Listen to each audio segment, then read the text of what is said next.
बाय लोगोफोर आंनि एसपिकेसन इउटिउब चेनेलाव दिनैहाय आङो नोंथांमोननि माखासे गोनां रादाब लानानै फैदों। बे गोनां रादाबानो जाहैबाय थाइजौगुरि गामियाव माने मोसौ सिखाव खावनायनि समायखिरा लानाय। बे समायखिरा लानाया गामिनिनो लोखि गार्जा होग्रा थानसालि, बे थानसालियाव लानाय जादों। नोंथांमोनहा आंनि भिडिअखौ जोबजासिम नायलांबानो नोंथांमोनहा नुलांजोबगोन एबा बुजिनो हागोन। बेनिखायनो नोंथांमोनहा आंनि भिडिअखौ अन्नानै जोबजासिम नायलां आरो नोंथांमोनहा आंनि चेनेलाव गोदानब्ला अन्नानै आंनि चेनेलखौ साबस्क्राइब आरो लाइक शेयार खालामनानै हो। नोंथांमोनहा आफा बोराइ बाथौनि अबहाजा आरो आफा महादेवमोन खोनासं। दिनै नैबे जायगा थाइजौगुरि गामिनि रायजो राजाफ्रा दिनैहाय मोनसे घटना जालांबाय। बे घटनानि थाखाय आफामोनखौ दहाय लाहरनाय जायो। सिगाङाव थानाय, मैदाआव थानाय, फाथावाव थानाय, सानजा सोनाब साइखेलाव थानाय आइ आफाफोरा मिथिनांगोन आरो खोनासंनानै लानांगोन। दिनै मन'गथिखौ दिनै रायजो राजाफ्रा सन्देह बिसास खालामनानै मोनसे मुवा बेसाद खावदों। आथिं थोंब्रै खावदों, आथिं थोंनैखौ खावदों, थोंथामखौ खावदों होननानै अन्धबिसासजों थुनजलायनानै बेखौ हमदों। हमनायनि गेजेराव दिनै मन'गथियानो गाव नङा होननानै जाहाथे रामजरा पार्कखौ गावनिया खरसाजोंनो बायदों। रावन्दिखौबो गावनि खरसा, गावनि न'खौ रां रुफा बायनानै फाननानै मोननायखौनो बेखौनो लानानै बायदों। बायना लाबोनानै दा रायजोनि गेजेराव आइ आफामोनाव गासिबो गय जरा फाथै जरा होजोबनानै दिनै बर' देवखौ सावनानै साखि दोनजोब्बाय। हारसा देवनखौबो होजोब्बाय, बर'सा देवन बर'आव होजोब्बाय। गामिनि रायजो राजा हिनजाव हौवा बुरै बेन्थ दङ, गासैबो साखि दोनबाय। दिनै बेखौ बुंनाय जागोन आफा, दिनै नंगौब्ला जाबाय, नङाबा जेबो जानो मोननाय नङा। बेखौ आं मोनसे राव बुंखानाय जादों सिगांनिफ्रायनो आफा। धोरोमजोंबो सोलिनांगोन आफाया। नंथारगौ बिसास नंथारगौखौ होननानै बेखौ नङैखौबो हमनो मोननाय नङा। दा बेनिखायनो आंखौ बुंखानाय जायो, जेरावबो आफामोनहा असत्य गियानखौ लानानै नङैखौ हमनानै सेबलाय रेगलाय खालामोबा पाप नांगोन होननाया बेनो जागोन। दा बेखौनो बुंदों। दिनै नंगौखौ नंगौ हमथानांगोन, नंगौखौ नंगौ हमथानांगोन, नङैखौ नंगौ जेबो हमनो मोननाय नङा, जेबो खालामनो मोननाय नङा। दिनै बेनि थाखाय बुंदों। आं दहायबो बुंलांदों, बेनि गेजेराव जाहाथे बे जाय मानसिया खावदों बे मानसिया जाहाथे बिनि रायजो राजायावनो थाखोमानोबो हागौ। दिनै मन'गथिया नङा जानो हागौ बा नंगौ जानो हागौ। बिनि गेजेराव बुंखाबाय सरमजाल, जायखिजाया रायजो राजानि गेजेराव बुंबाय, सान्थिखौ होबाय। बिनि गेजेराव दिनैनिफ्राय नों आफाया मा मावनांगौ बे खामानिखौ, जाय मानसिया खावदों बेखौ लेंग्रा आरो बेखौ बबा खालामनानै होनांगोन। बबा आरो लेंग्राबो बबाबो बेबादि खालामनानै होनांगोन होननानै बेखौ बुंनाय जाबाय। बेखौ अब्ला जेलाना हमजाबाय, मिथिबाय, 3 बोसोरजों मिथिबाय, 5 बोसोरसोजों मिथिबाय, बा 6 मासजों मिथिबाय, अब्ला बेहाय जेरै आइ आफाफ्रा खिन्थाना होनांगोन बेनोमोन, बैसोमोन, उमुखसोमोन, दिनै सान्थि सिथायदों, नाथाय सिखावा थाफैयाखै जानो हागौ। दा बेनिखायनो बे सान्थिखौ सिथायना हैबाय। बिनि थरथिंसे गोलैनानै बिनि मोदोमाव नांदों, बिनि मोदोमनि हारा बेयावनो जाहैनांगोन। दा बेखौनो बुंहरखानाय जाबाय। बै आफा आनान गसाइफ्रा जे सोरगोआव थानाय आफा सानराजा, बानराजा, दलरा, बलरा, एन्जर राजाफोर दङ, मोदाय दङ, दुल खावाबा दुल खावा, गाजा खावाबा ना खावाबा दङ, आनान गसाइ बिनान गसाइफोर दङ,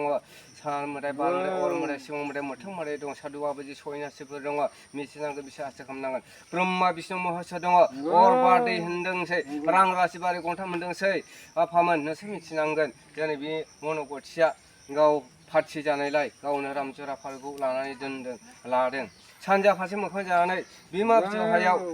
दाबो हान्थु खरायनानैबाबो गसंनानैबो सन लाइजिसाव गसंनानै दा आफानाव आदेश बिबाय। दिनै आं दाय दुसि मावदोंबा आंनाव सिबिलाय रोगा खालामदो, आरो दाय दुसि गैयाबा आंनाव जेबो दा जाथों आरो आंखौ जेबो दा खालामथों आफा, जाहाथे आंबो धोरोमखौ मिथिनानै नोंसिनाव दिनै मान बावनाय जाबाय। दिनै बेखौनो सोरबा आफा महादेवा मा साइसनि केस फोरमान खालामग्रा, दिनै महादेवा नारसिननाय लांग्रा, नारसिननानै फुल फान्थावाबो नारसिननानै जिउखौल' लाङो बख'नानै, बेफोरबायदिबो खालामनानै बै सिखावखौ बिदिबो खालामनो हागोन, बा रायजो राजानि दायबो गैया जागोन। आरोबाव बेवहाय रामजरा होयो, रामजराखौबो नारसिनो, बेखौबो जिउखौल' लाङो, देहा सोलेरखौ नाथाय लाङा बे थैला बियो बे थैलाया आफा महादेव नोङो देश प्रमान खालामग्रा त्रिशुलखौ लानानै जांसि गन्थंखौ लानानै पृथ्वीखौ सानजा सोनाब साहा खोला सोगोमै फाथाराव गिदिंग्रा आफा महादेवा दा आफा महादेवा दिनै मोजाङैनो बिसार आसा खालामना होनांगोन नैबे रामजरा फालोखौ आफा महादेव नामै आरो नोंनि आफानि फिसा फिसौ आगसि आगदा थानायफोरनि नामै नाम फारिनानै बुंहोनाय जाबाय जेखि जाया माने देबथाफ्रा दिनै नामखौ मिथिजोबाखै आफानि फिसा दङ बिमा बिशरि मनसा देबि दङ दिनै बिसनि बिमा जिबौनि रानि दङसै बिसोरनि बायदि नाम लानानै दं बरमानिबो नाम लानानै दं खैदामाव नाम लानानै दङ नावखर गसाइ दङ आना गसाइ दङ दिनै बेहायनो सिखोना राजा बिखोना राजा थासै बाग राजा सिख राजा थासै बायदि रोखोम थांना थासै दिनै बावनो रैखा बुद्धि माया बुद्धि साया बुद्धि निन्द्रा बुद्धिफोरखौ हमनानै बै खावग्राया फैयाखै जानांगौ बा गामियावबो गैयाबो जानो हागौ दा बेवहाय बै मानसिखौ हमहैनांगोन नों आफा दिनै बिनि थाखायनो बेखौ नागिरनानै बेनाव जाहाथे हमहैनांगोन होमबानो बेनो होननानै मन'गथिया बेखौ मोनहैगोन होमब्लाना बे मन'गथियाबो बे मिथिनो हायैनो जागोन रावबो बे जायगायाव बबा गैया लिंग्रा बिस फिलेब जानानै खाना खुजा जानाय गैया खाना जानांगौ बियो बबा जानांगौ बे लिंग्रि जानांगौ बे बा लेंग्रा जानांगौ मोनथाम खामानिखौ बे मोनथाम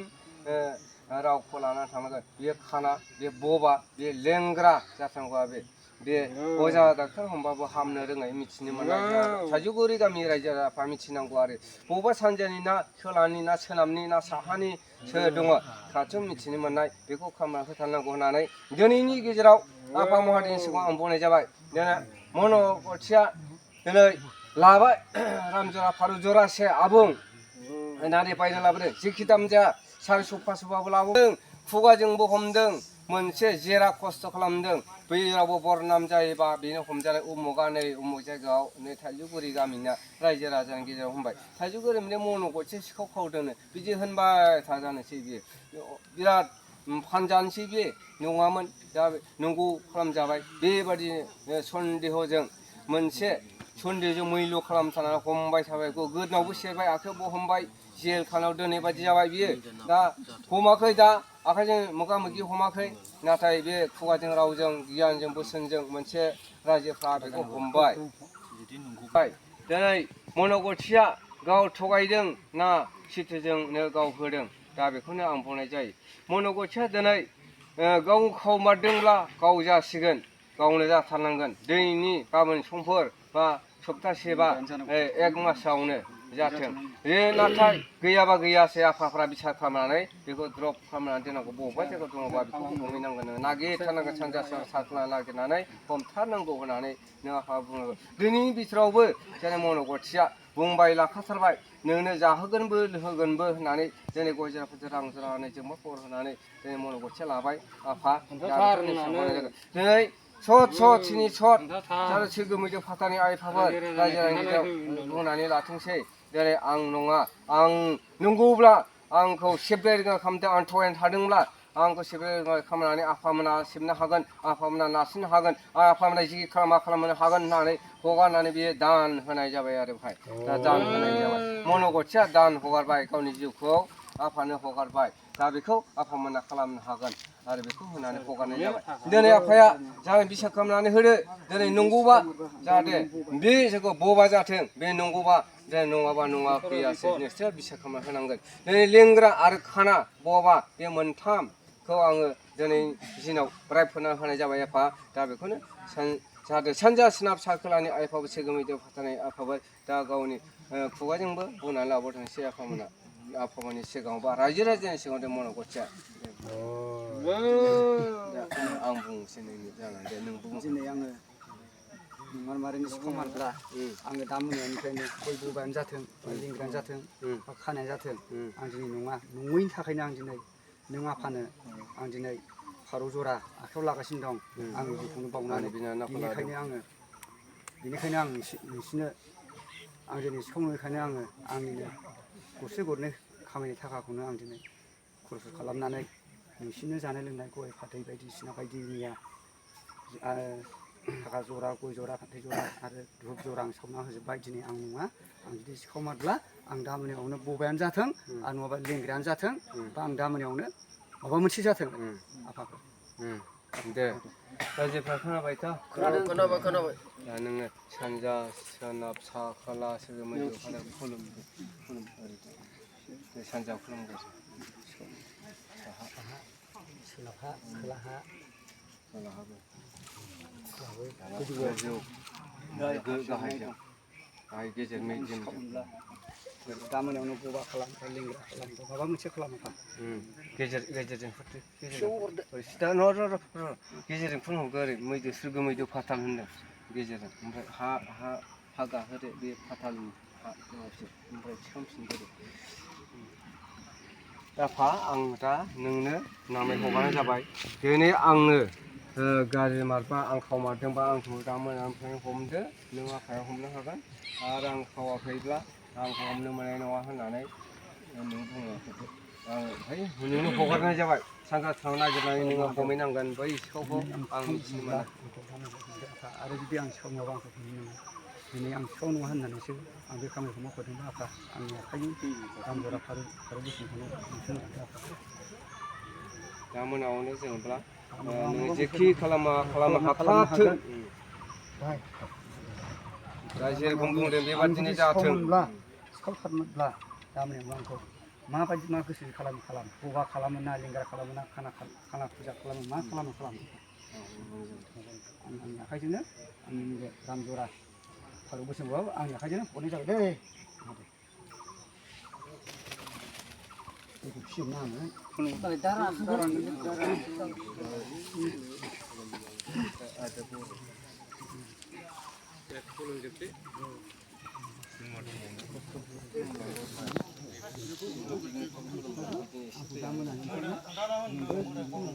फुजा खालाम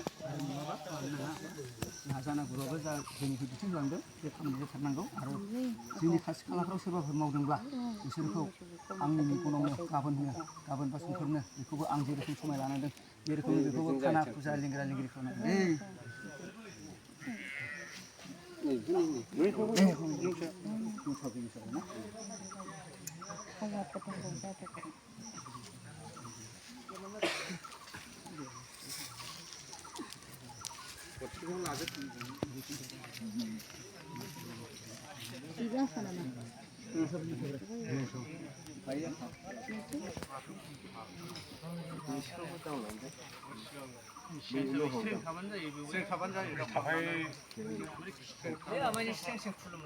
सुबिदा जादों होनदों रायजोफोर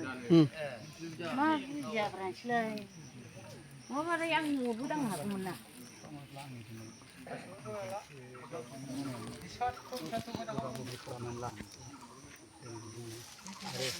जुदि खाथि खालाफोर दंब्ला बेखौबो आं जेरोखोम आं दा बुंदों बे रोखोमनो बेखौबो खाना फुजा बबे लिंग्रा लिंग्रि खालामहैनांगोनलै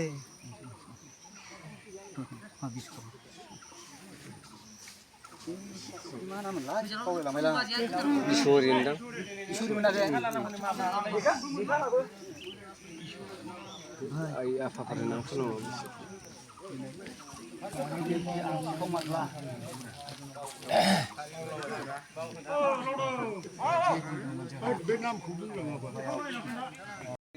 मुलुग संसारिनिनो महाराजा नायगिरि गणति दुसिगिरि ब्राह्मणगुरि अजा जिमादारि खांग्रा जोंनि मन'गतिखौ दिनै रायजो राजानि मानसिफ्रा सिखाव मोसौ खावग्रा होननानै बदनाम खालामनानै जाबसिनजोब्बाय बे जाबसिननायखौ दिनै नों आफाया नंगौब्ला सिबलाय रोगांलाय जेरोखोम आफा महादेवनाव होनदों बे रावानो थांबाय थागोन दा बेनो सिदायैनो थांबाय थागोन बे गंसे रावानो खाना बबा लेंग्रा जाथारनांगौ बे मोनथाम खान्थिया जाथारनांगौ मोनसेनाव मोनसे जाथारनांगौ बेयो दा बे जाथारनांगोन दा मोनानिफ्रायनो जानांगौ बा गाबोननिफ्रायनो जानांगौ समफोरनिफ्रायनो जानांगौ होननानै बेखौ मन'गतिया बुंनानै लाखाबाय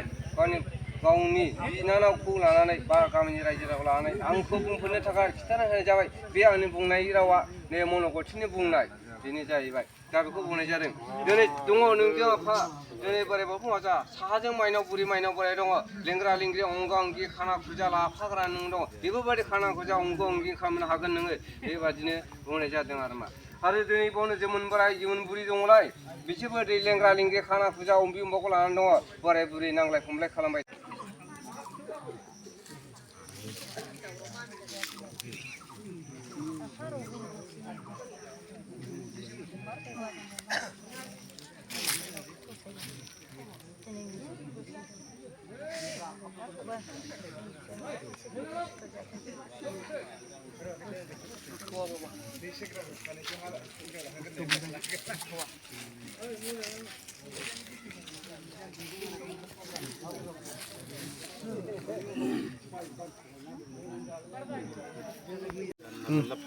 दिनै आदामोन नोंथांनि गामिनि एबा थाइजौगुरि गामियाव नोंथाङा दि रायजो राजाखौ लानानै गामिनि थानसालि एबा लोक्षि गार्जा होग्रा बे थानसालियाव नोंथाङा दि समायखिरा लादों बे समायखिराखौ नोंथाङा मानि थाखाय लानाय जादों? आं बे समायखिराखौ लानायनि ओंथिया जाहैबाय मा दिनै दाख्लै सिगाङाव आंनि बिनानावा आं फंनैसो बुंनायाव आंखौ सिखाव साजायनानै गालांदों। आं बे सिगां समाव मोसौबो बेफारि मावोमोन नालाय आरो ससे समाव दोनथ'दोंमोन। ओमफ्राय दोनथ'नानै आरो मानलि थानो दोनथ' माने एसे उनाव आरो मावफिनदों आं खननैसो खिन्थु गोमानाया गोबावखासै जों लागायनि आमाय सरमेना गोमादों बेखौ बिनानावफ्रा आमाय रमेननि मोसौ खावदों खिथाना गालांदों। दा बाहाय आं नङा नैबे नङैखायनो आं दिनै जोंनिनो थाइजौगुरि गामिनिनो दिनै 63था घरनि न'खरनि मानसिफ्रा रायजो राजाफ्रा जोंना बाहाय बोसोरे जोंहा बोसोरखाल फुजा होयो गारजासालि नै बाहाय आं दिनै आं सिखाव नङा हिसाबैनो आं दिनै बे थानसालियाव समाय लानाय जादों आरो दिनैनिफ्राय आंखौ अननानै सिखाव सन्देह दाखालामसै आं दिनै सिखाव नङा आरो आं बुंदों जे दहाय एसे जोंहा फुजा होनाय समावनो आं जुदि सिखाव मादब्ला आङो आंनि आखाइजोंनो आं आफा महादेबनिनो फारौ गोसोम उरायहोदों आरो आं सिखाव मादब्ला आङो दा मोनानिफ्रायनो आङो मोसौ बायदि आं बबा जाथों आं बेखौबो समायखिरा लाखाजोब्बाय खिन्थु आं सिखाव नङा। गामियाव दि दिनैहाय नोंथांनि गामि थाइजौगुरि गामिनि मन' बिथाङा दि नोंसिनि गामियाव बेबायदि समायखिरा लादों मोसौ सिखाव होननानै दा नोंसिनि रायजोआव दा समायखिराबो लाबाय दा बिनि सायाव नोंथाङा सासे एक्स गावबुरा जानानै मा बुंगोन? आंथ' दिनै गामिनि एक्स गावबुरा जानानै बेखौनो बुंनो लुबैयो दि बिथां मन' बसुमतारिया गावनि जुदि असे बिनानावजों जे मोसौ खावदों होननानै जे फानजालांबाय बेखौ रायजोनि गेजेराव बिथाङा आं नङा होननानै सिमान लादोंमोन आरो नङाखौनो साननानै बिथाङा दिनै जोंनि खेराइ फोरबो थानसालियावहाय हाबनानै आं जुदि सिखाव मारब्ला आइ आफा देब देबिफ्रा आंनि सायाव जेरै आं मोसौ खावदों अमात बुस्थु रायज्लायनो रोङा आंखौ गाबोन एबा समफोरनो बा दायोनिफ्रायबाबो बबा बबि खालामथों होननानै रायजोफोरनि सिगाङाव जेनेबा समाय लाबाय। दा जोंहा फोथायनाय जों थायो जे बिथाङा बेबायदि एफा गिदिर मोनसे समायखिरा जे लादों बे नङा खोमा होननानै जोंहा रायजो राजाफ्रा सन्देह जानानै थाबाय आरो। दा बिथाङा दि समाय लादों बिथाङा मा समाय लादों? बिथां समाय लानायाथ' बेनो रायजोफोरनि गेजेराव दिनैनिफ्राय आं जुदि सिखावथारब्ला आइ आफाफ्रा दिनै आंखौ बबा बबि खालामनानै होनांगौ बेखौ समाय लाबाय आरो हयथ' थैथोंबो होनदों खोमा आं माबायाव थादोंमोन आरो मोनथिबासै दा बाव बिथांनि बे गोरा समाय लानायखौ नुनानै जोंनि रायजो राजाफ्रा बिसास खालामनानै थाबाय आरो। रायजो राजाया गनायनानै लाबाय आरो। गनायनानै लाबाय औ।